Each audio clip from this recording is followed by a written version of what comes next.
Dans le prochain épisode de Un si grand soleil, tandis qu'Elliot quitte Montpellier, Arthur fait une découverte qui ne l'enchante pas. Attention, les paragraphes qui suivent contiennent des spoilers sur l'épisode d'Un si grand soleil diffusé demain soir sur France 2.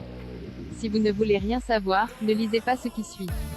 Vendredi 14 janvier dans Un si grand soleil.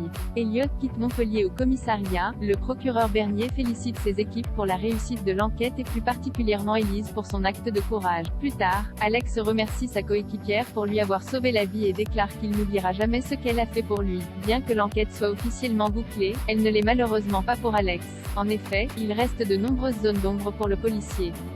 Où s'est passée la fusillade? Qui a déposé Manu à l'hôpital?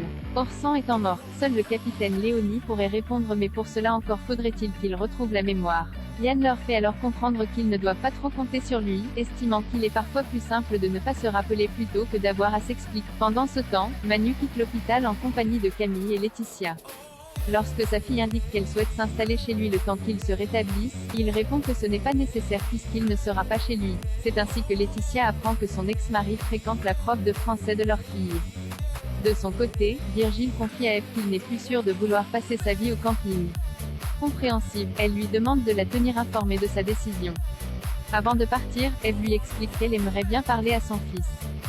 Toutefois, Virgile ne sait pas si cela est possible puisqu'il est fort probable qu'Elliot soit déjà loin. Elle tente alors de le joindre mais sans succès. Après s'être rendue chez lui, elle constate qu'il a vidé les lieux et qu'il est parti. En parallèle, c'est l'heure des adieux pour Elliot qui rejoint Charles en dehors de la ville. Quand ce dernier cherche à savoir s'il est sûr de son choix, Elliot affirme que oui, sans quoi il ne sera jamais débarrassé de Bernier. Tandis que Charles l'interroge sur ce qu'il compte faire pour s'en sortir, Elliot rétorque qu'il a 2 tableaux en sa possession qui lui permettront de tenir quelques mois avant de préciser qu'il s'en sort toujours.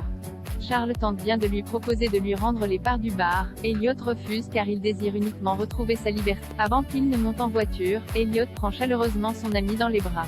Très ému, il part ensuite vers sa nouvelle vie en laissant derrière lui un Charles en pleurs sur le bord de la route. Le soir venu, Eve se livre auprès de Manu sur le départ de son fils. Très émue, elle craint de ne plus jamais le revoir. Pour la réconforter, le policier déclare qu'il est peut-être parti mais qu'il ne renoncera jamais à sa mère. Il lui conseille donc de lui laisser un peu de temps, certain qu'il se manifestera. En parallèle, Elliot reçoit un appel de Bernier qui le félicite pour son excellent travail. Après lui avoir proposé une nouvelle affaire, le procureur lui donne sa parole qu'il mettra fin à leur collaboration s'il fait du bon boulot. Bernier lui donne donc rendez-vous lundi prochain en fin de journée à son bureau.